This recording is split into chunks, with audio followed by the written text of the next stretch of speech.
Mesdames, Messieurs, bonsoir à toutes et à tous et merci pour votre présence à l'occasion de ce forum effectivement consacré aux fonds souverains. Je ne dérogerai pas à la tradition et j'introduirai ce débat de la manière la plus brève possible. Je ne prétendrai pas donner évidemment une image complète de ce que sont les fonds souverains ni des questions que peuvent soulever leur intervention, mais je poserai quelques points toutefois. Le premier, une définition. Un fonds souverain est un portefeuille d'actifs gérés, le plus souvent à long terme, et même à très long terme, par un gouvernement pour satisfaire des besoins nationaux. Un constat ensuite. Depuis la création du premier d'entre eux, dans les années 50, les fonds souverains se sont significativement développés, jusqu'à compter aujourd'hui près de 80 intervenants et représenter plus de 7 000 milliards de dollars d'actifs gérés. Ce développement est allé de pair avec une forte diversification des fonds souverains. D'abord, en termes d'objectifs. Si les premiers fonds souverains visaient à stabiliser les revenus d'économies fortement dépendantes d'une manne pétrolière, les objectifs suivis se sont fondamentalement diversifiés à la diversification des sources de revenus, à la constitution d'une épargne intergénérationnelle et au développement de l'économie nationale. La diversification touche aussi les États concernés et les sources de revenus exploités. Ceux-ci ne sont plus uniquement fondés sur l'exploitation d'une ressource naturelle. Les États peuvent y consacrer des excédents commerciaux, une dotation ad hoc, et même certains fonds souverains peuvent se financer désormais par l'endettement. Je terminerai par quelques axes de réflexion et quelques questions pour les intervenants du panel. On l'a dit, les fonds souverains sont le plus souvent présents sur le long ou sur le très long terme. À cet égard, ils font figure d'investisseurs parfaits, et ce d'autant qu'ils se tournent le plus souvent vers des économies dont les États, à l'inverse d'eux, sont enfermés dans un endettement massif. Faut-il alors voir leur intervention comme un simple rééquilibrage de la mondialisation, ou au contraire, faut-il y voir le risque d'une dangereuse prédation, voire d'une influence sur les politiques des pays d'accueil ?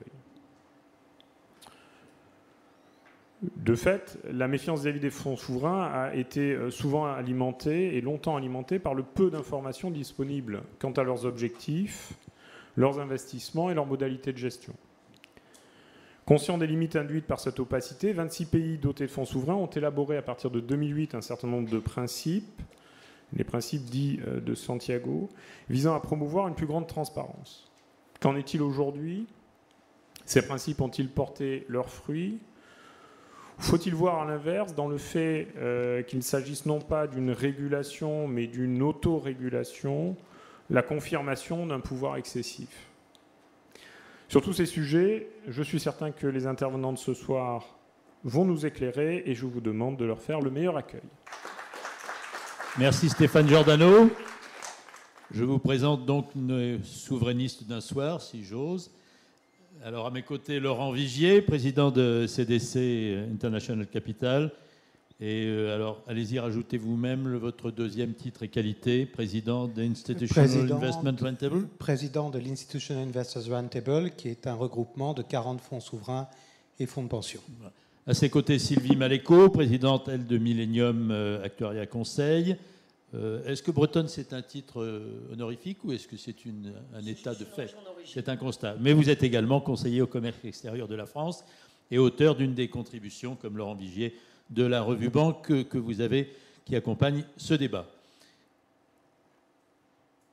Abdeljelil Bouzidi, économiste, chercheur. On peut dire Terra Nova, que ça dise quelque chose. Il faut bien avoir quelques références dans l'environnement qui nous entoure. Pierre Delauzin, délégué général de la MAFI, président d'honneur de l'Amicale des Arts des Choix de Paris, ça c'est pour complaire. Auteur de nombreux ouvrages, j'essaierai de citer tout à l'heure les publications les plus récentes des auteurs de ce forum des auteurs, Pierre Delauzin étant largement... Ils ont vendu aux enchères le décor d'Apostrophe de Bernard Pivot. Je pensais qu'il y avait des ouvrages de vous dedans. Je n'en suis pas sûr.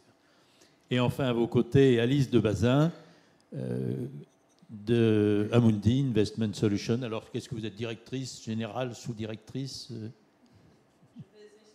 Voilà, c'est la partenaire du co-auteur avec elle dans sa contribution à la revue Banque sur les fonds souverains, le co-auteur de Jean-Jacques Barberis.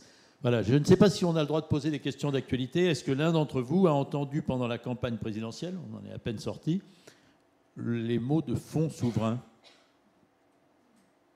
Avec un peu de chance, Monsieur Vigier, vous êtes bien placé là à la CDC, peut-être. Oui, j'ai entendu parler. C'était présenté comment? Il y a des gens qui ont osé caser ça dans un débat. Une candidate qui a osé parler de fonds souverains pour faire un contresens sur le sujet. Ah, parce que voilà, elle pensait souverainiste. Exactement. Voilà. Sinon, les autres, Motus, bouche cousue, personne. Pourquoi est-ce qu'on n'en a pas parlé finalement de ces fonds souverains, Laurent Vigier? Parce que les gens ne savent pas ce que c'est, parce que c'est trop loin des réalités contingentes. Parce que c'est mystérieux. On ne sait pas très bien ce que c'est. On se dit que c'est important et que ça soulève, ça charrie en réalité toutes les inquiétudes, toutes les peurs sur la mondialisation et sur le mode d'emploi de la mondialisation. Parce qu'au fond, si on essaie de résumer en 2 mots ce que sont les fonds souverains aujourd'hui, c'est la traduction dans l'ordre financier de l'émergence du monde multipolaire. Et au fond, la question, c'est comment la France, l'Europe, se positionnent dans ce nouveau monde. Je risque la question. Donnez-nous votre définition, Sylvie Maléco, des fonds souverains. Une réponse aussi brillante et aussi brève que celle de Laurent Vigier. Alors moi, j'ai le sentiment qu'on a beaucoup entendu parler des fonds souverains durant la campagne, justement pour ne pas en parler, parce que effectivement, ça fait peur. C'est le sentiment que demain, les pays du Moyen-Orient, la Chine, la Russie, vont venir investir dans nos entreprises. Et comme on n'emploie pas le terme d'investir, vont venir phagocyter nos entreprises. Et on a entendu les candidats de l'extrême s'opposer à tout cela, donc il fallait surtout pas parler de ces fonds souverains. Et puis, mais on en parle d'autant moins qu'on ne parle pas non plus, et qu'on l'a peu entendu dans la campagne, pour pas dire pas du tout, d'investissement de long terme. Et qu'effectivement, l'objectif de ces fonds souverains, c'est d'avoir une politique de long, voire de très long terme. On en parle déjà peu dans l'univers assurantiel, on en parle encore moins quand il s'agit d'acteurs d'autres nationalités. Passe encore de semer, mais planter à cet âge. Monsieur Bouzidi. Alors la question c'est quels sont les fonds souverains, c'est ça? La réponse est oui. Quelle était la question? Oui. Tout à fait. Donnez-nous une définition. Les fonds souverains, c'est public. juste des véhicules qui gèrent des fonds publics. Alors on en parlait tout à l'heure en préparant le débat avec Laurent. Il y a une terminologie unique, mais derrière ça cache des réalités très diverses quand même. C'est des entités qu'on a essayé tenter de regrouper derrière cette définition et cette belle définition. Mais les objectifs peuvent être très variés, internes, externes, plutôt. Mais la définition traditionnelle, c'est que ce sont des investisseurs qui vont chercher de l'équité à l'international, mais c'est beaucoup plus complexe. Pierre Delozin, sur la question de cours du jour. Oui, alors, ce qui me paraît important, c'est la perspective de très long terme, c'est-à-dire qu'il y a une volonté politique au départ et une ombrelle nationale dans des pays, mais des pays qui avaient fondamentalement un souci du très long terme, soit parce qu'ils avaient des ressources qui allaient s'épuiser, soit parce qu'ils pensaient qu'il fallait prendre un relais. Mais à la limite, oublions ces motivations variées. Le problème, l'aspect commun, c'est le très long terme. Or, normalement, la prise en compte du très long terme devrait être populaire et devrait intéresser. Alors, il y a dans d'autres pays des instruments qui sont aussi à relativement long terme, c'est les fonds de pension. Et donc, les pays qui ont ces instruments-là, notamment les États-Unis ou la Grande-Bretagne ou les Pays-Bas, peuvent considérer que la problématique du fonds de pension, du fonds souverain, les touche moins. Mais il est tout à fait étonnant d'un pays comme le nôtre, qui n'a ni l'un ni l'autre, qui n'ait pas cette réflexion sur le très long terme. On dit qu'il est vertueux de regarder le très long terme. On en parle à propos du développement durable, mais si on veut un développement qui soit durable, il faut que l'argent qui le finance ait lui aussi un horizon à très très long terme. Et sur ce plan-là, l'horizon de la responsabilité à l'égard du très long terme et le souci plus national ou européen, mais en fait, disons le souci d'une autonomie relative, parce que précisément on prend en charge son développement sur le long terme et on regarde comment vivent les entreprises dans le pays, comment elles se développent et comment elles trouvent leur avenir à très long terme, est un souci qui devrait être partagé pour tout le monde. Il est donc totalement effarant, effectivement, que dans une élection, on ne parle pas beaucoup de ce genre de choses. À vrai dire, il y a d'autres surprises dans cette élection. Mais enfin, disons, c'est quand même assez stupéfiant. Et Alice de Bazin, qu'est-ce qu'on apprend dans les bonnes écoles? Qu'est-ce que vous avez retenu de votre jeune carrière? Sur les fonds souverains? Oui.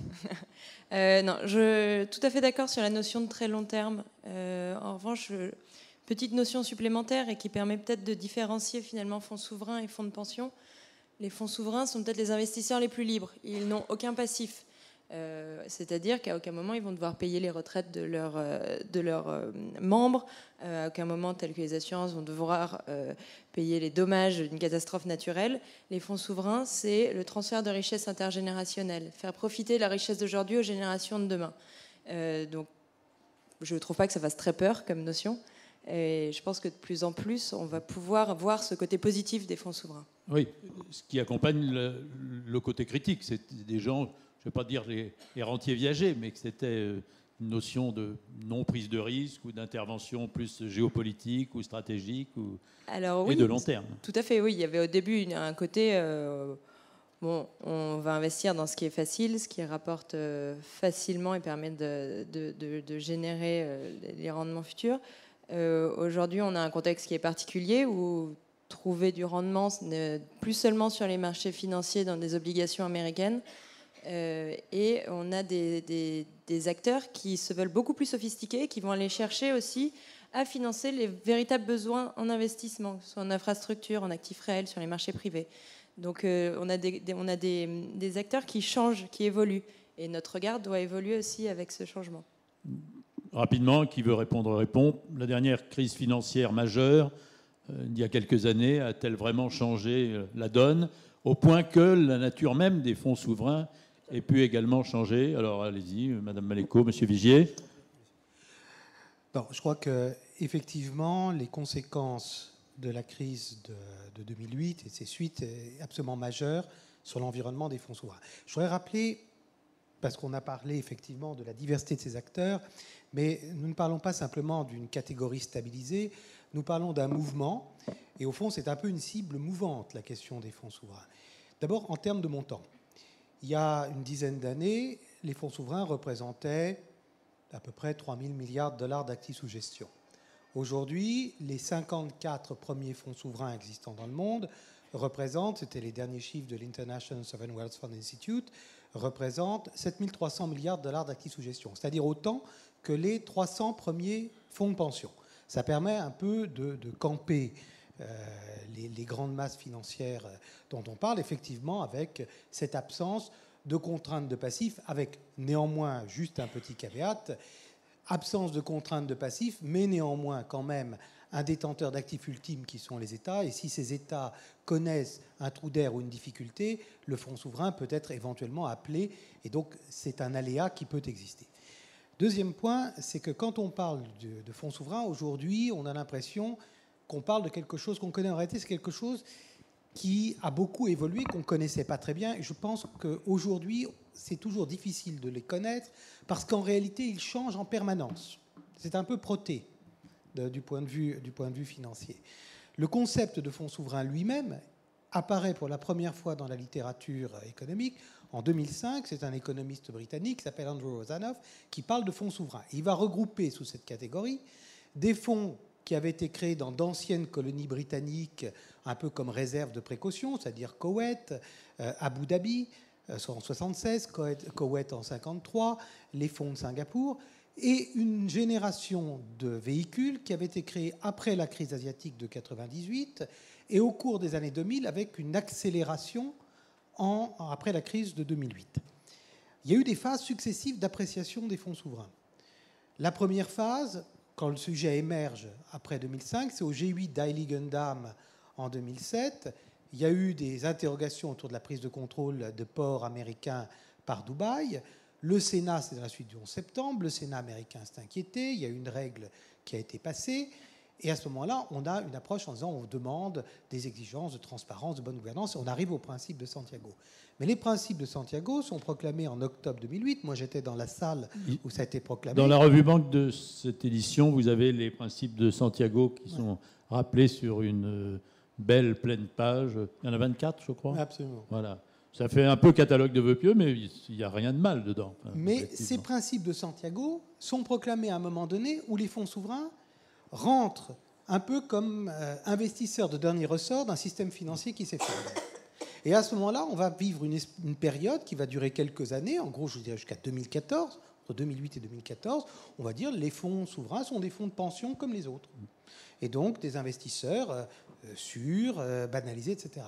Ce qui me frappe beaucoup depuis 2014, c'est la repolitisation des fonds souverains. Professionnalisation accrue, la volonté de se rebasculer de plus en plus vers des actifs alternatifs, immobilier, infrastructure, private equity, mining, etc., agriculture également, d'investir de plus en plus en direct dans une logique à la fois de réduire les coûts et de courbes d'expertise avec la construction de centres financiers dans les grands émergents, et structuration d'un réseau de fonds souverains qui investissent de plus en plus entre eux et qui donc du coup font émerger une sorte d'ordre financier alternatif.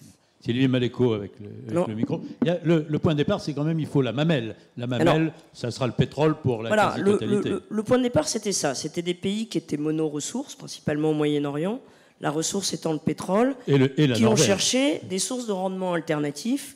Et à l'époque, ils les ont trouvées, et par ailleurs des sources de rendement liquides, et ils les ont trouvées sur les emprunts d'État américains, européens, et les actions américaines, européennes.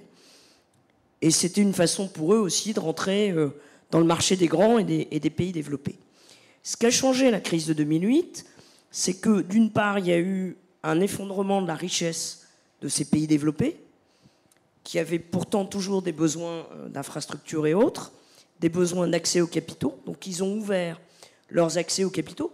Vous parliez de la campagne présidentielle. On a parlé 2 fois des fonds souverains. La première pour reprocher à M. Macron d'avoir vendu une partie de l'aéroport de Toulouse à des Chinois, et entre autres aux fonds souverains chinois. Et la deuxième pour avoir reproché à M. Fillon d'avoir trop d'amitié avec un certain nombre de monarques russes et éventuellement de sources de financement russes. Donc vous voyez que finalement on en a beaucoup parlé, mais toujours en négatif. Mais depuis 1917, ce ne sont plus des monarques, ce sont des oligarques. Toujours est-il que la crise de 2008 a amené des nouveaux besoins dans les pays développés, que ces gens-là qui avaient une richesse croissante étaient en mesure d'apporter. Et aujourd'hui, effectivement, ce qui évolue, c'est que, j'allais dire, la richesse liquide est constituée. Et aujourd'hui, ils se disent, mais finalement, la diversification dont on a besoin, c'est sur notre sol qu'il faut la construire. On est mono-ressources parce qu'on a des puits de pétrole et rien d'autre, mais, enfin pour un grand nombre de pays, mais on peut créer de l'industrie chez nous, on peut créer des infrastructures chez nous qui vont aider à un certain nombre de choses.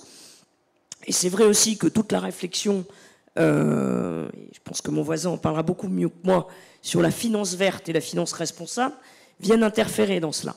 La COP21 et encore plus la COP22 ont montré que les pays émergents avaient pris conscience de la nécessité de résoudre les problèmes climatiques et ont écrit noir sur blanc ce que les démographes disaient depuis 25 ans, mais que personne n'osait reprendre de manière politique, qui est que les risques climatiques génèrent des risques majeurs de déplacement de population et des risques de création de foyers terroristes. Et à partir de là, ils ont dit, mais ces infrastructures, il faut qu'on les crée chez nous, et on a les structures aujourd'hui financières pour le faire, ce sont les fonds souverains. Alors on va en parler avec M. Bouzidi et avec Alice de Bazin. On gardera pour après les inquiétudes, les questions qu'on peut quand même se poser sur le bon usage de ces fonds souverains. Alors dites un mot de l'état d'avancement de la réflexion sur les fonds verts, puisque vous êtes au milieu de cette proposition et que votre contribution à ce numéro de la revue Banque porte là-dessus. Oui, je me permets juste un petit rappel, peut-être un petit peu technique, et je m'en excuse. Une des raisons de création des fonds souverains, en tout cas pour les pays pétroliers, c'est de hedger ou de couvrir ce qu'on appelle le syndrome hollandais ou le Dutch disease. Donc le syndrome hollandais, c'est quand vous avez une industrie qui gonfle, et votre taux de change effectif réel qui s'apprécie parce que vous attirez des investissements étrangers grâce à l'augmentation du prix des ressources naturelles, donc par exemple le pétrole, et du coup, vous étouffez le reste de l'économie. Donc là, on pense à des économies comme le Venezuela, l'Algérie. Voilà, donc donc une façon de se couvrir de cette situation, d'en sortir, c'est de créer des fonds souverains. Alors effectivement, avec un horizon temporel très long, voire indéfini, illimité. Et c'est aussi une des motivations de création de ces outils-là. Alors, pour la partie finance verte. Donc effectivement, je pense que les fonds souverains peuvent être, et ne le sont pas encore assez aujourd'hui, des catalyseurs de la finance verte et même de l'implémentation des accords de la COP 21. Pourquoi ? Parce qu'aujourd'hui, si on se pose la question de quel est le montant ou les montants, ou quels sont les montants qu'il faut investir dans l'économie pour atteindre l'objectif de 2 degrés, alors qui est probablement insuffisant, mais si on prend juste cet objectif-là, on est sur des échelles au niveau mondial de 4 à 5 trillions d'investissements. Si on prend juste l'Europe, on est à 1,5 point du PIB, donc d'investissements additionnels. Il nous faudrait 270 milliards d'euros donc, chaque année en plus pour pouvoir réaliser la transition énergétique et atteindre le fameux monde de 2 degrés, parce que pour rappel, un monde à 4 degrés n'est juste pas assurable. Hein. Et au-delà, ce serait encore plus grave. Donc la question, c'est quels acteurs pourraient faire ça, sachant qu'on a BAL 3, qu'on a Solvabilité 2, qu'on a les règles comptables qu'on appelle mark-to-market, qui ne favorisent pas nécessairement l'investissement de long terme. Donc là, une des réponses, ça peut être effectivement les fonds souverains qui pourraient jouer ce rôle-là. Alors dans l'article que j'ai écrit dans le cadre de la revue Banque, de ce supplément, je propose, alors ça peut paraître une idée utopique ou semi-utopique, mais la création d'un fonds souverain européen, justement pour montrer par rapport à ce qu'on a dit tout à l'heure et à la candidate que vous évoquiez, que l'exercice conjoint de souveraineté n'est pas un problème, mais peut-être la solution. L'exercice conjoint de la souveraineté peut être une solution, et c'est peut-être même l'échelle européenne qui nous permettrait, étant donné les chiffres que j'ai évoqués, de solutionner le problème. Sachant qu'on a parmi les pays européens 2 pays qui sont au sein de la zone euro excédentaires, qui ont des excédents assez importants de la balance courante, à tel point qu'on ne sait pas quoi en faire. En Allemagne et aux Pays-Bas, c'est un des sujets de débat interne, hein, ils sont à 8% du PIB. Qu'est-ce qu'on fait de ces montants de cash excessifs? Est-ce que c'est un problème ou pas? Alors, M. Trump réagit en disant que voilà, c'est pas normal, qu'il faut faire quelque chose. Donc peut-être qu'une solution pour augmenter la mobilité des capitaux à l'intérieur de la zone euro à minima, ce serait de créer effectivement un fonds souverain vert européen. Alice de Bazin, sur cette même réflexion, puisque vous êtes également, par l'intermédiaire avec Barberis et avec Amundi, vous êtes également dans cette approche des fonds souverains. Absolument, on a une marotte chez Amundi qui est le long terme, et très rapidement on arrive sur la finance verte. Ce qui est intéressant, et en fait, les premières fois qu'on a commencé à parler de finance verte à nos clients, bon, l'engouement n'était pas exceptionnel, hein, je dois vous l'avouer. En revanche, on a changé notre discours à un moment et on a commencé à parler de risque climatique. Et les fonds souverains vont être doublement touchés par ce risque climatique. Qu'est-ce que c'est le risque climatique ? Il a 2 jambes. La première, ça va être le plus simple, la pollution, comment garder la planète en vie, rester en dessous un scénario à 2 degrés. Voilà. Mais cette jambe-là, elle se raccroche à une autre qui est ce qu'on appelle les stranded assets. C'est-à-dire que si on veut arriver à ce scénario en dessous de 2 degrés d'augmentation de la température globale, on ne pourra pas exploiter toutes les réserves pétrolières sur Terre. Donc là, d'un coup, ce qui veut dire que la majorité des fonds souverains vont devoir se priver d'une partie de leurs revenus. Donc quand on a commencé à mettre en avant ce risque climatique, les clients auxquels on s'adresse, et notamment les fonds souverains, ont commencé à adhérer à la finance verte. Donc c'est avant tout cet horizon de très long terme qui leur permet d'appréhender la finance verte. Et leur côté très libre, sans passif, sans quasiment aucune régulation, pourrait faire d'eux aussi des têtes de file sur ces problématiques-là. Et ce sont des sujets qu'on doit continuer à aborder avec eux. Madame Maléco. Alors, on peut néanmoins peut-être émettre une réserve. C'est que depuis quelques années, il y a des initiatives importantes au niveau international d'investisseurs de long terme, en particulier les fonds de pension. Je pense au Montréal Carbon Pledge, je pense au PRI de l'ONU, et que, à ma connaissance, les fonds souverains, à ce jour, ne sont pas membres de ces accords où il y a un engagement, j'allais dire, clair des investisseurs en faveur justement de cette limitation du réchauffement climatique. Tout à fait. Ce ne sont pas des ONG. leur objectif est quand même d'avoir un rendement. Et parce que le but, encore une fois, est un transfert de richesse. Donc le but ne sera pas de financer la transition énergétique. Ce n'est pas leur objectif. Il va falloir trouver des moyens de leur faire financer cette transition énergétique, mais avec un plus pour eux. On a des solutions qui existent. Les obligations vertes, les green bonds, c'est investir dans une obligation avec en plus de l'impact. Mais on a le même rendement qu'une obligation normale. Donc c'est avec ce type de solution d'investissement qu'on va pouvoir attirer ces investisseurs. Là, très récemment, Amundi a scellé un partenariat avec la Banque mondiale et son bras armé, l'IFC, pour aller développer les marchés des green bonds dans les pays émergents. Et donc, Amundi doit créer un pool d'investisseurs qui viendront financer un fonds de 2 milliards qui aidera à la création d'un marché des green bonds. Et il y a de l'intérêt de la part des fonds souverains. Et ça se place aussi facilement que les bons de la SMEUS autrefois ou les billets de la Loterie nationale quand on vendait des dixièmes. Ça se place très bien, oui. L'État français a émis une OAT verte donc en début d'année. De mémoire, c'est du 22 ans, c'est ça, à 1,75 de rendement. Ça a été sursouscrit 5 fois. Et c'est la première fois que j'ai vu sur le site de l'agence France Trésor, ont expressément souscrit à ce titre et la liste d'un certain nombre d'émetteurs institutionnels qui avaient contribué. Pierre Delozin, qu'est-ce que les gens de la finance, la MAFI entre autres, pensent de cette reconversion, de cette évolution des fonds souverains? Est-ce que vous l'accompagnez? Est-ce que vous en voyez les limites? Est-ce que vous l'appelez de vos voeux? Bon, du point de vue de la MAFI, nous regardons sur le plan des intermédiaires, donc c'est une autre perspective. Ce qui nous apparaît, nous, très important, c'est ce que je disais tout à l'heure, c'est cette perspective du long terme. Or, effectivement, comme on l'a dit, le fonds souverain est dans une situation idéale. Il n'a pas effectivement de passif organisé et contraignant juridiquement. En fait, il a un passif en ce sens qu'il est construit pour quelque chose. On n'accumule pas pour le plaisir. Mais c'est vrai qu'il a une plus grande liberté. Donc ça peut être une plus grande liberté pour prendre en compte d'autres perspectives, mais il peut le faire et il peut ne pas le faire. Ça peut vouloir dire être un excellent partenaire pour les pays où il va, ou être un partenaire un peu plus intéressé, ou pas très loyal. Il peut puisqu'il est indéterminé. Donc c'est ce qu'il faut prendre en compte. Alors, donc il y a effectivement ce code de conduite qui me paraît en soi une bonne chose, mais ce qui m'apparaît beaucoup plus fondamental, c'est le problème de la transparence. C'est-à-dire que par rapport à ceux qui sont supposés bénéficier de leur argent, c'est-à-dire dans leur pays, bon ça c'est le problème du pays, mais enfin c'est une perspective qui existe. Mais en tout cas, par rapport aux autres pays, et notamment aux pays d'accueil, il est important qu'ils voient assez clairement les perspectives et priorités et la manière dont ça se traduit effectivement.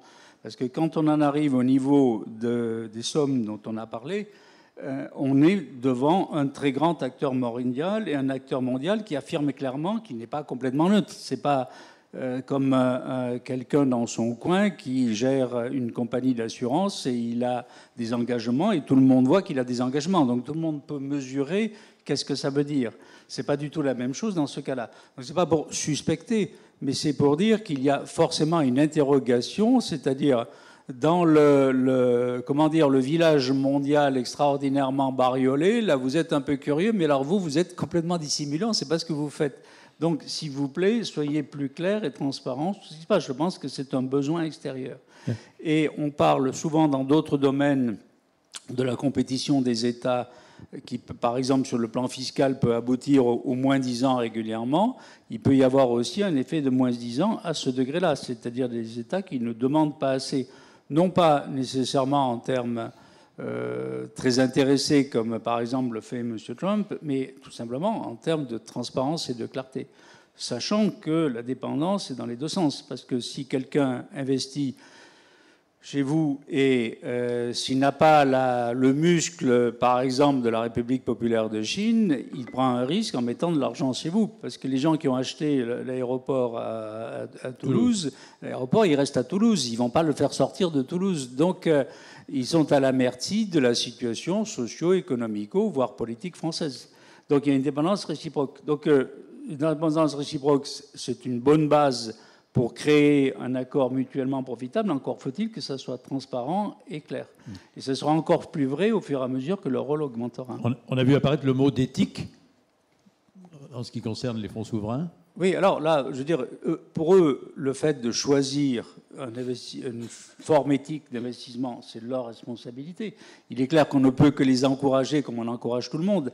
Mais déjà, en amont, il y a tout simplement les avantages de voir ce qu'ils font. Pourquoi ils le font? Dans quelle optique ils gèrent? Dans un fonds, les fonds généralement quelconques, généralement, il y a une stratégie de gestion qui est clairement affichée. Et donc, il est important, si vous participez à quelque chose qui est collectif et public, que vous annonciez clairement la couleur, c'est-à-dire qu'est-ce que vous faites, dans quelle optique. C'est pas très grave quand vous êtes tout petit, mais quand vous devenez très gros, ça commence à intéresser sérieusement tous les autres autour de la table. Pour ce qui est des aéroports, il vaut mieux prendre Toulouse que Notre-Dame-des-Landes, c'est évident. Monsieur Vigier. Oui, je veux juste réagir sur un point, parce qu'on a parlé de Toulouse à 2 reprises aujourd'hui. Ce n'est pas le fonds souverain chinois qui a investi dans l'aéroport de Toulouse, ce sont les aéroports de Shenzhen, donc la zone économique spéciale à côté de Shanghai. En fait, le problème, c'est que les fonds souverains aujourd'hui sont un peu le vaisseau amiral ou la tête de pont de la finance des grands émergents. Mais ce qui est frappant, et c'est probablement des acteurs très sophistiqués, mais c'est qu'il y a beaucoup d'autres acteurs qui ont des liens de nature diverses et variés avec les États dont on parle, qui arrivent dans le sillage des fonds souverains. Et souvent, ça pose un problème un peu de lisibilité de cet environnement.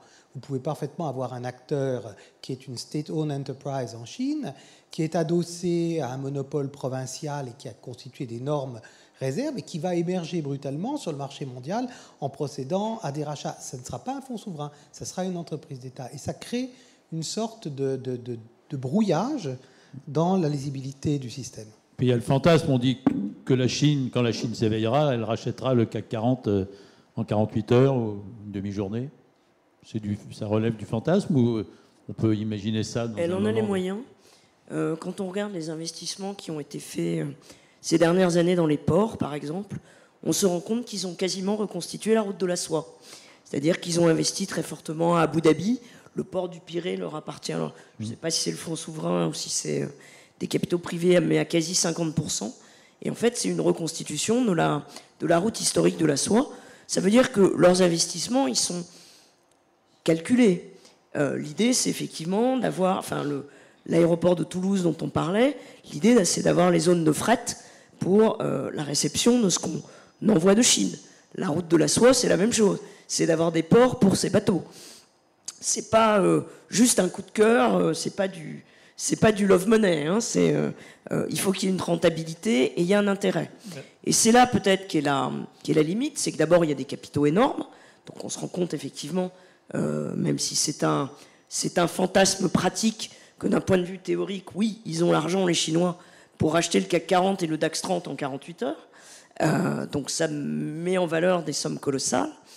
Et après, on se dit, mais c'est des leviers d'État qui ne sont pas tous réputés pour être des grandes démocraties,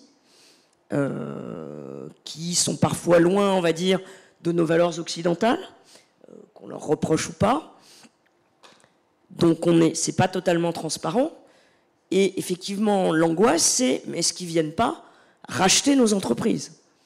Et est-ce que demain, on aura encore, pour réemployer ce terme, une souveraineté, on va faire du Montebourg à la place de M. Montebourg, sur nos entreprises?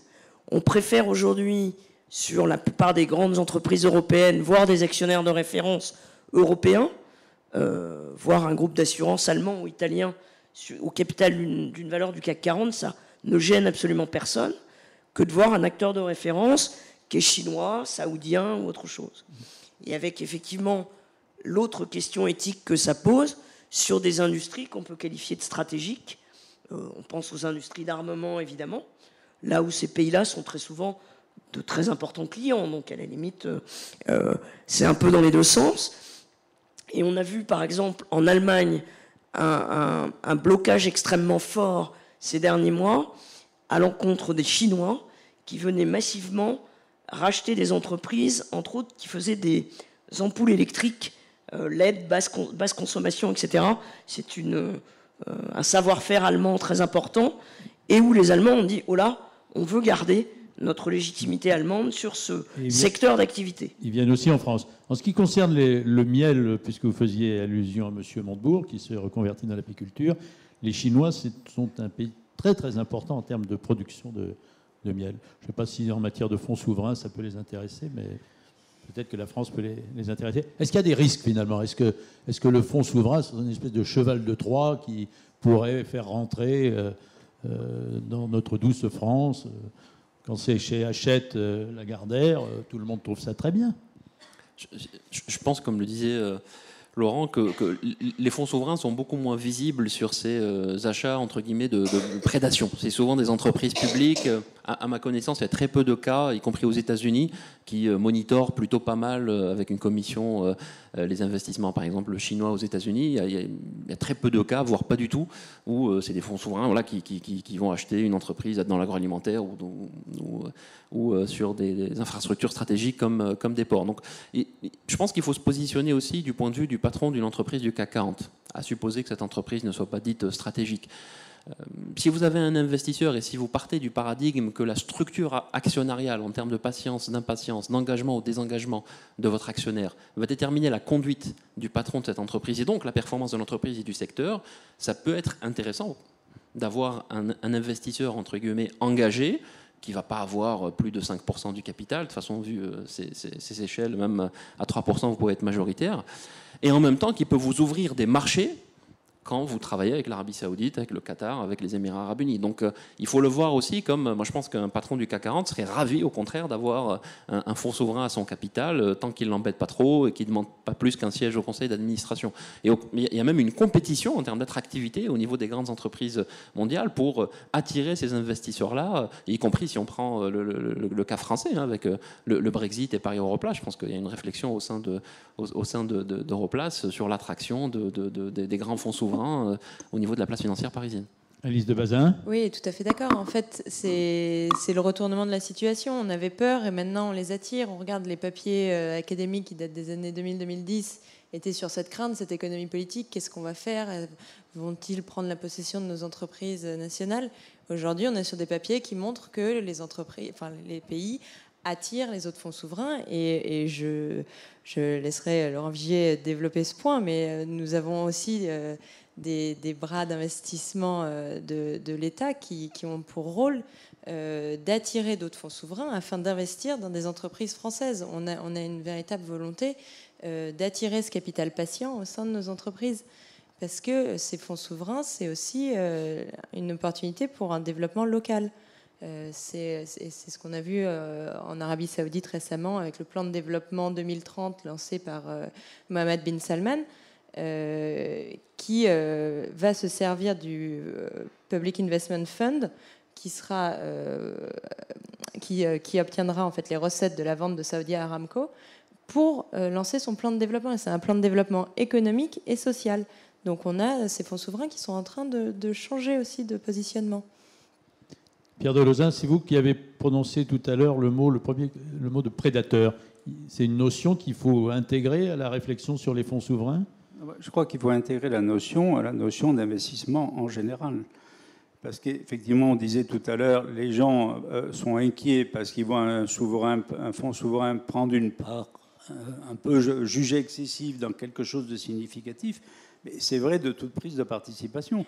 La prédation principale, c'est quand même une entreprise qui en rachète une autre et qui, étant quand même centrée sur un pays, sur une culture ou sur un certain environnement, ne traite pas ce qu'elle vient d'acheter comme le traitaient les propriétaires antérieurs. En d'autres termes, la propriété du capital n'est pas neutre. Et ça, c'est quelque chose qu'on a du mal à intégrer. Alors, c'est totalement fascinant dans le cadre français où on voit d'énormes débats sur des questions souveraines, mais pas du tout sur la propriété du capital. C'est-à-dire, non pas pour le fait de gêner la propriété du capital, mais de doter de moyens comparables aux autres pour assurer un raisonnable contrôle du capital. On a des choses, effectivement, à la Caisse ou sur la BPI, mais qui ne sont pas à la hauteur de nos besoins. Or, nous sommes un pays très particulier, puisque nous n'avons pas d'acheteur naturel de fonds propres depuis que la directive Solva II a rendu la chose encore plus difficile pour les compagnies d'assurance. Donc il faut bien dire que ce n'était pas non plus nécessairement le rôle naturel de l'assurance vie, mais il jouait un peu ce rôle-là. Là, on n'en a plus. Donc, on a un vrai problème de fond, qui est à la fois un problème d'autonomie, de souveraineté, et un problème de long terme, et de considération du long terme. Et donc, on aurait un besoin fort collectif de chercher les moyens de se doter de quelque chose qui joue ce rôle-là, ou de plusieurs instruments qui jouent ce rôle-là. Sinon, en soi, un fonds souverain extérieur, qu'on l'attire avec des règles du jeu raisonnables, peut être un partenaire tout aussi valable, et même par certains côtés, beaucoup d'entre eux sont en un sens moins prédateurs, dans la mesure où leur chance de récupérer une capacité technologique chez nous et de la transférer chez eux n'est pas toujours évidente. Alors évidemment, un très grand pays, très industriel maintenant comme la Chine, lui a plus de possibilités de ce genre-là. Mais la plupart des fonds du Moyen-Orient n'ont pas cette possibilité-là. Ils présentent d'autres risques géopolitiques, mais probablement pas celui-là. Alors, lecture avec Laurent Vigier que propose la Caisse d'EP, ou la CDC, pardon. Alors, je crois qu'il y a deux sujets qu'il faut distinguer. Le premier, c'est le financement de long terme de l'économie française et de l'économie européenne. C'est-à-dire, au fond, comment on arrive à mobiliser les réserves très importantes d'épargne domestique qui existent en Europe. La France est un des pays qui épargne le plus au monde.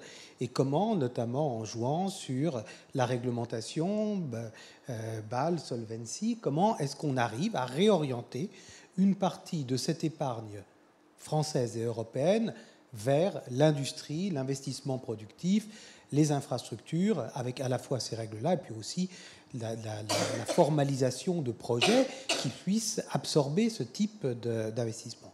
Et puis l'autre sujet, c'est les fonds souverains. Parce qu'effectivement, il existe en dehors d'Europe, dans les grands pays émergents, des réserves très importantes de capitaux qui cherchent à s'investir en France, en Europe et ailleurs dans le monde, sur une base globale. La question, là, me semble être un tout petit peu différente. C'est au fond, comment on arrive à insérer l'économie française et européenne dans une mondialisation dont le centre de gravité est en train de basculer vers l'Asie. Et c'est un sujet différent, parce que quand on regarde, en perspective historique, ça a l'air très loin, mais c'est très court. En 1979, quand Deng Xiaoping lance les 4 modernisations, l'économie chinoise pèse le poids de l'économie des Pays-Bas. Aujourd'hui, elle pèse le poids de l'économie des États-Unis, ou plus ou moins, selon le référentiel qu'on prend. Donc le sujet, c'est au fond comment on arrive à rester dans un référentiel d'un monde ouvert et coopératif. Je crois que c'est ça le sujet fondamental avec les fonds souverains. Par rapport à ça, qu'est-ce qu'on fait, nous, à la Caisse ? La Caisse, à travers ses lycées internationaux de capital, c'est 10 ans de travail d'approche et j'allais dire de mise en relation avec les fonds souverains. Et c'est aujourd'hui un dispositif d'investissement qui, en 2 ans et demi, a investi près d'1 milliard d'euros dans les PME, les ETI françaises, avec fonds souverains du Qatar, des Émirats, de l'Arabie saoudite, de Russie, de Chine et de Corée. Donc, le sujet aujourd'hui, c'est qu'on les amène, on les acclimate à regarder des classes d'actifs qu'ils ne regardent pas spontanément parce que trop difficile d'accès, trop petit, etc. C'est pas un problème de manque de deal flow. On a présenté près de 400 opportunités d'investissement. C'est un problème de bande passante du côté des partenaires. Et sans dévoiler de secrets d'alcôve asiatisante, qu'est-ce qui les intéresse ? À quoi arrivez-vous à les intéresser à la CDC ? Écoutez, quelques investissements récents. Nous avons pris près de 40% du 4e groupe de cliniques privées français, Vivalto. Nous avons investi dans le plus grand immeuble de bureaux de Paris Intramuros, plus de 100 000 m² de bureaux, qui est l'immeuble Lumière, à côté de Bercy. On a pris un ticket dans De Vialet, donc, qui est une des succès de la French Tech, une des plus grosses levées de la French Tech l'an dernier. On vient d'investir dans un portefeuille de 20 centres commerciaux Carrefour en Afrique de l'Ouest, donc, et plus de 200 millions dans Arc International, leader mondial de la verrerie, avec 8 fonds souverains. On n'essaie pas de leur refiler ce qu'on appelle des rossignols dans la chaussure. Ah, ils en refusent. Ils les refusent parce qu'ils sont sur une logique de rendement. Vous avez, au fond, ce sont des investisseurs financiers. On n'en fait pas avaler n'importe quoi. Et donc, il faut, et c'est le sujet clé, il faut être extrêmement consistant dans la thèse d'investissement, c'est-à-dire être uniquement sur de la recherche de rendement. Et puis, comme ils disent, il faut skinning the game, il faut mettre de l'argent au travail à leur côté pour s'assurer d'un alignement d'intérêts au moment de l'entrée, de la conduite de la participation et de la sortie. Sylvie Maléco, on reviendra sur Arc tout à l'heure dans les questions d'actualité. Alors, il y a peut-être 2 points. D'abord, c'est que, y compris le monde institutionnel, y compris Bercy, on se félicite toujours quand LVMH va investir en Chine, ou Danone, on est plus critique quand c'est un Chinois qui vient investir dans une entreprise française. Il ne faut pas oublier que c'est dans les deux sens. Ça, c'est la première chose. La deuxième chose, et ce qui perturbe au niveau des fonds souverains, c'est que finalement, leur rôle d'investisseur a changé. Pendant très longtemps, comme ils cherchaient du revenu, ils venaient investir dans des actions, mais ils étaient ce qu'on appelle les investisseurs passifs, c'est-à-dire qu'ils se contentaient d'encaisser les dividendes, et ça leur allait très bien. Aujourd'hui, ils sont devenus beaucoup plus actifs, c'est-à-dire qu'effectivement, ils ont envie d'un siège au conseil d'administration, et pas juste pour y parader, pour peser sur les décisions, pour orienter les décisions, voire parfois pour orienter aussi des processus de fabrication vers leur pays d'origine. Et par ailleurs, il ne faut pas oublier que ces fonds souverains qui sont structurellement investisseurs de long terme, on a évoqué tout à l'heure le chiffre de 7 000 milliards si on prend la définition fonds souverains de l'OCDE, deviennent dans certains cas aujourd'hui des emprunteurs. C'est-à-dire que certains investissent à l'étranger, mais empruntent pour pouvoir réaliser des investissements, et là en particulier d'infrastructures sur leur propre sol. Donc ils ont un double jeu. Et puis évidemment, comme on regarde toujours les choses un petit peu par le petit bout de la lorgnette, on ne parle des fonds souverains que quand il y a un problème. On a évoqué beaucoup l'an passé un fonds malaisien qui est endetté à plus de 100% si je ne m'abuse, et qui est dans une situation de fraude, quoi, soyons clairs. Bon, c'est un cas, c'est en plus un tout petit par rapport à l'ensemble des fonds existants. Mais évidemment, avec notre côté un peu critique vis-à-vis d'émergents, on ne va voir que cela. Je voudrais évoquer quelques sujets d'actualité ou quelques noms qui peuvent vous faire réagir. Si je vous dis Qatar, par exemple, en dehors du football au Paris Saint-Germain, qu'est-ce que ça vous inspire ? Non, c'est important, football.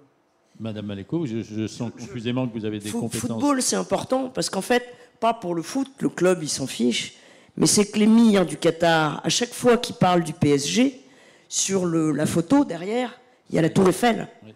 Et vis-à-vis de son pays, c'est extrêmement important. Il a investi dans un truc prestigieux, Paris, la Tour Eiffel, qui a une image de par le monde. C'est ça aussi. Et puis, c'est ce qui a permis d'obtenir les relations pour avoir la Coupe du Monde de football, et donc de créer des infrastructures sportives. On va être dans des stades climatisés. Ça va être la première fois. Et ça va créer des infrastructures. C'est la même chose que quand nos beaux pays, et Paris n'est pas très loin de ça, veulent les Jeux Olympiques. Parce qu'on va générer des infrastructures à la fois sportives. Le Stade de France, ça date de la Coupe du Monde de foot. Hein, on est dans la même logique. Mais aussi, Londres a rénové tout son réseau de métro pour les Jeux Olympiques. Et ça reste après. Et c'est utile aux gens du pays. Alors, la Coupe du Monde de football au Qatar, c'est 22. 22, c'est la température moyenne au Qatar en hiver, parce qu'ils vont être obligés de jouer en hiver, ce qui va considérablement perturber le calendrier du football européen et singulièrement français. Et les Jeux Olympiques, ça serait 24, pour autant que Los Angeles accepte de faire ça en 28. J'annonce l'arrivée de Sylvie Maléco à la direction d'une rubrique football dans le journal L'Équipe. Contribution qui sera à l'égal de la qualité de celle qu'elle propose à la revue Banque. Qu'est-ce qu'il faut penser du Qatar en dehors des circonstances football ? J'ai juste un petit tropisme, et je m'en excuse sur la partie finance verte. Je dirais qu'après avoir, si vous me permettez ce jeu de mots, climatisé leur stade, les Qataris devraient climatiser leurs finances. Si vous prenez les émissions de CO2 par tête d'habitant, je pense que le Qatar doit se situer dans le top 3 ou le top 5 mondial. Donc, c'est sûr qu'ils ne sont pas à la voiture électrique. Enfin bon. Oui, tout à fait. Donc le football, c'est bien, mais le climat, c'est mieux. Et alors, qu'est-ce qu'il faut penser de leur présence en France métropolitaine ? Laurent Vigier ? Écoutez, nous gérons un véhicule commun avec le Fonds souverain du Qatar qui s'appelle Future French Champions. Historiquement, cette initiative-là avait été lancée. Il y avait eu une polémique autour d'un fonds banlieue qui n'a pas été poursuivi. Et nous avons monté un fonds pour investir dans les ETI françaises. Et là, le partenaire alloué qui nous a été désigné était Qatar Investment Authority, le fonds souverain du Qatar. L'expérience extrêmement positive et professionnelle.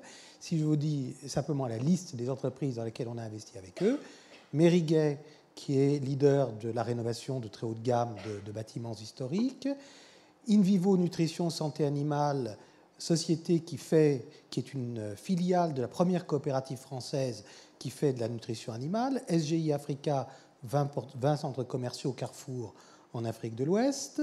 Vulcanique, des systèmes de résistance de chauffage industriel pour les usines. Et De Vialet, donc, qui est une des pépites de la French Tech.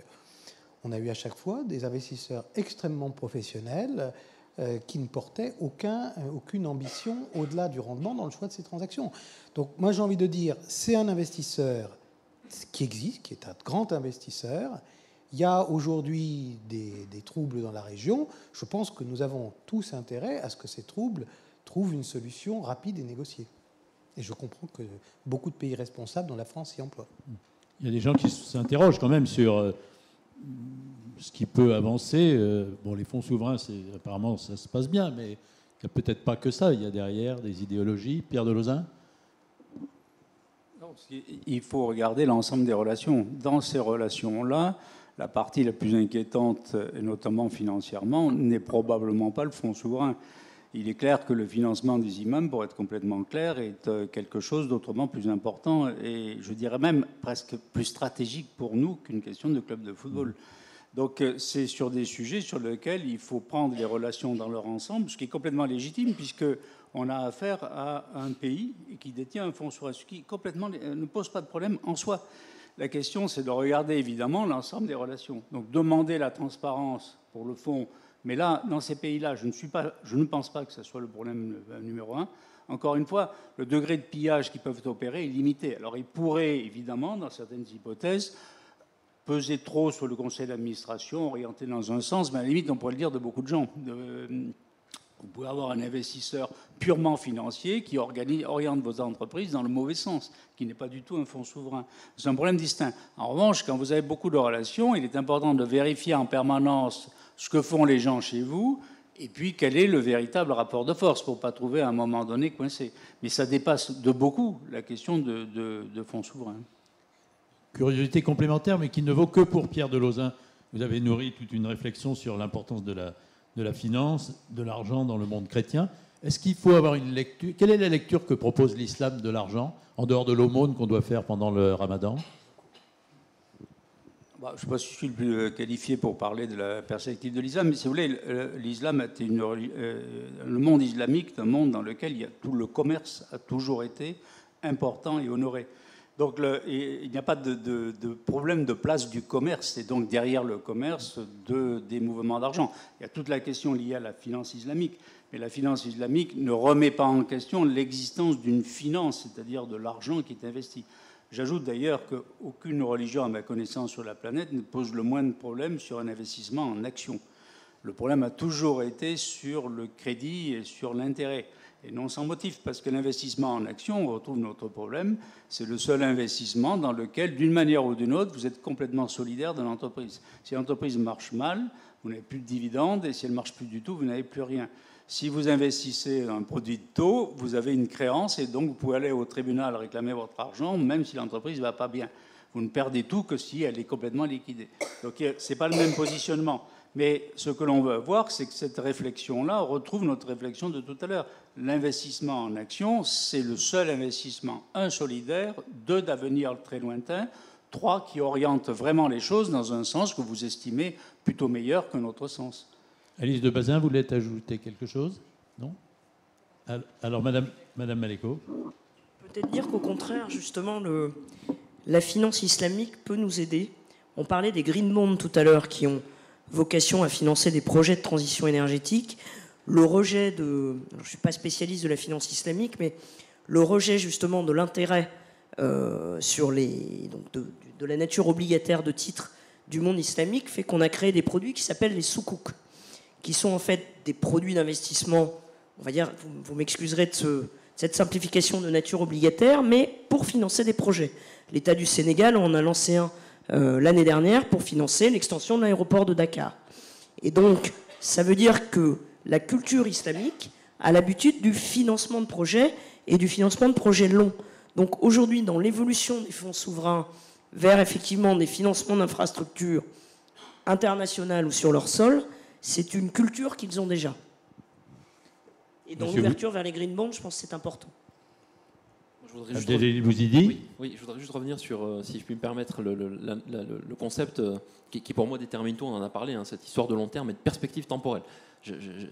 J'avais aussi commis un article en fin d'année dernière sur la moralité, l'éthique et la perspective temporelle en finance, et je repartais de la théorie d'un psychologue assez connu qui s'appelle Zimbardo aux États-Unis, qui a mené quelques tests sur des prisonniers qui ont été repris par la suite, mais qui a une thèse un peu moins connue qui s'appelle Time Perspective ou perspective temporelle. En fait, il classe les individus, et vous pouvez classer aussi les États et les investisseurs en fonction de votre rapport au temps, partant du principe qu'il y a une part de racines, une part innée, une part peut-être liée à votre pratique religieuse, spirituelle, et une part aussi liée à votre environnement. Et donc, vous pouvez être soit axé sur le présent, sur le passé, ou sur le futur.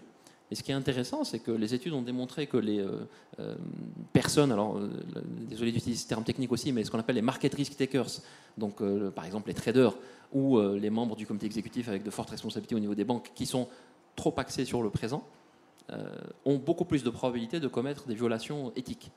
Voilà, donc pour revenir un peu à la distinction qu'on peut opérer au sein des acteurs financiers en fonction de leur rapport au temps, si on prend deux opposés, donc, que pourraient être les fonds souverains ou les fonds de pension et les hedge funds, la question qu'il faudrait se poser, c'est est-ce qu'on a en tant que patron d'entreprise envie d'avoir un hedge fund qui a une perspective temporelle qui peut être non pas de quelques secondes ou quelques millièmes de seconde, mais de quelques même millionièmes de seconde, ou est-ce qu'on préférerait avoir un investisseur qui a un axe de 30 ans ou 40 ans? Et si je peux me permettre une petite analogie que j'aime bien aussi, si vous êtes en copropriété dans un immeuble, imaginez-vous que vos autres copropriétaires soient là en moyenne pour 4 ou 5 jours et que vous devez voter des travaux de ravalement ou d'étanchéité ou des travaux stratégiques pour votre infrastructure.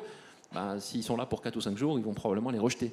S'ils sont là pour 20 ans ou 30 ans, ils vont probablement vous accompagner. Alors s'ils ont des ambitions stratégiques autres, ils peuvent aussi vous virer de l'immeuble à un moment donné. Mais voilà. C'était juste pour remettre en perspective.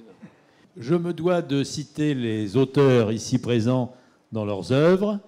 Je commencerai par Abdeljalil Bouzidi, L'innovation financière au service du climat, aux éditions de la revue Banque, écrit avec votre partenaire Michael Benelli.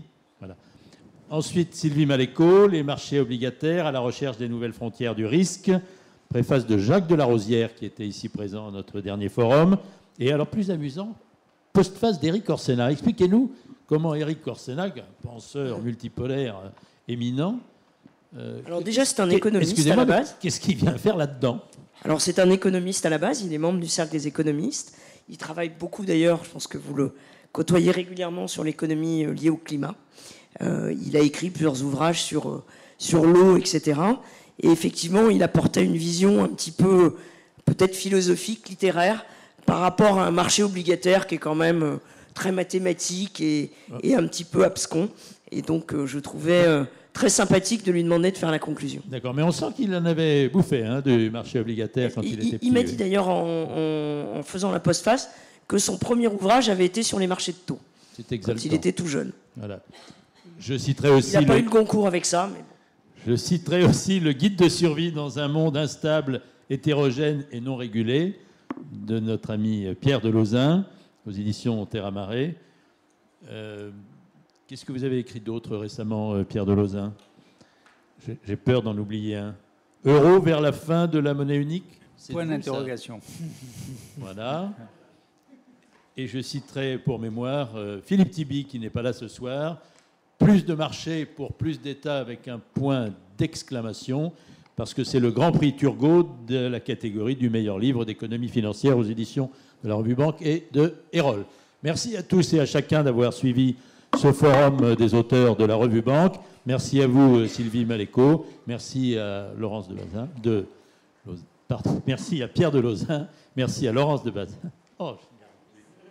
Alice de Bazin. Merci à Laurent Vigier. Et merci à vous, Madame Maléco. Merci à tous et bonsoir.